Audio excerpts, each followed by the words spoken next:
سلام، من آرمین هستم. امروز میخوایم در مورد نیروهای دیافراگم یا در واقع نیروهای جانبی زلزله‌ای که نرم افزار محاسبه میکنه و اونو به دیافراگم و سایر اعضای خارج از دیافراگم وارد میکنه صحبت بکنیم که ببینیم چطوری میشه این نیروها رو به صورت گرافیکال تو محیط برنامه دید و توزیع نیروی زلزله محاسبه شده توسط برنامه رو مشاهده کرد. نیروی زلزله به دو صورت توسط برنامه میتونه محاسبه بشه، یا از طریق آیین‌نامه هایی که تو برنامه تعریف شده میتونیم تنظیماتش رو تغییر بدیم با توجه به پروژمون و خود ایتابز بیاد این محاسبه نیروی جانبی رو انجام بده. یه روش هم همونطور که میدونید محاسبه سیوکا به صورت ضرایب زلزله هستش و وارد کردن اون تو برنامه هست که مطابق با اون ضرایب در واقع میاد نیروهای جانبی رو محاسبه میکنه و بین طبقات سازه توزیع میکنه که ما برای آیین‌نامه 2800 از این روش میایم استفاده میکنیم. خب ما اومدیم سیوکای این پروژه رو تعریف کردیم و خود برنامه الان میتونه که نیروی زلزله هر طبقه رو حساب کنه. حالا اگه ما برای محاسبه لنگر واژگونی بخوایم بیایم این نیروها رو مشاهده کنیم و استخراج کنیم از برنامه، یکی از روش‌هایی که به صورت گرافیکال میتونیم ببینیم مشاهده نیروهای دیافراگم هستش. واسه این کار اول باید بیایم تمام سقف‌هامون رو سلکت بکنیم. اول من بهتون نشون بدم این سیوکایی که اینجا محاسبه شده. ببینید در قسمت لود پترن ها من اومدم بارهای زلزله رو تعریف کردم. 6 تا بار زلزله با پیچش تصادفی تعریف شده و در نهایت حالت یوزر کوفیشنت به عنوان روش توزیع انتخاب شده که در قسمت مودیفای لترال لود میتونیم ضرایب سیوکایی که برای این ساز محاسبه شده رو ببینیم. خب این رو هم اوکی میکنیم. میایم تمام سقفامون رو سلکت میکنیم. میایم وارد منوی سلکت میشیم، سلکت، آبجکت تایپ و فلورز رو انتخاب میکنیم.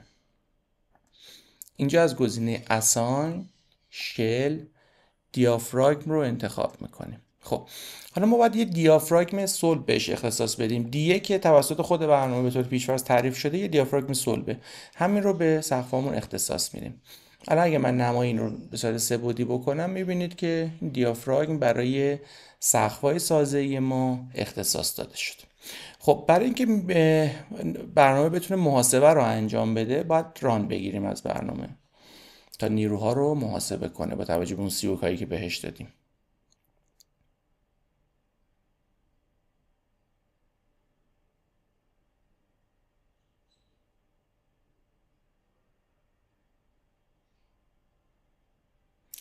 خب این ساز دهانه هاش تعدادش زیاده و نودای زیادی داره برای آنالیز، یه مقدار زمان محاسبهش بیشتر میشه. خب وقتی که ران تموم شد وارد منوی دیسپلی میشیم.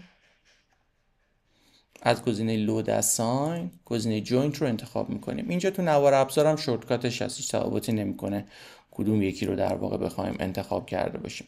من یکی از بارهای زلزله رو انتخاب میکنم، مثلا EX رو، زلزله در جهت X بدون خروج از مرکز تصادفی. خب اینو اپلای میکنم و میبینید که اینجا داره نیروهای دیافراگم و نیروهای خارج از دیافراگم رو به ما نشون میده. اگه من رو نمای پلن بذارم خب خیلی بهتر میتونم ببینم.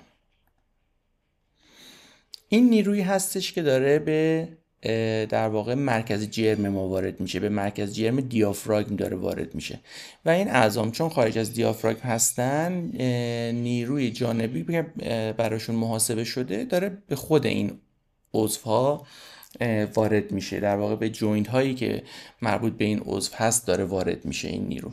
مقادیرشون البته خیلی کمه نسبت به نیروی کل دیافراگم. اگه من بیام اینجا واحد رو بذارم روی تون متر که راحت تر بتونیم در واقع ببینیم اینو،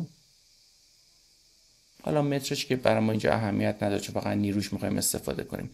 ببینید اینجا 1924 تن هست و این بارهایی که اینجا هست 1 تن 79 صدم تن. این عدد خیلی ناچیزه، یعنی بیشترین بار همین مقداری هست که اینجا داره نشون میده. ولی اگه بخوایم در واقع برش طبقه رو حساب کنیم قاعدتا باید تمام این نیروها رو که اینجا میبینیم با هم جمع بزنیم.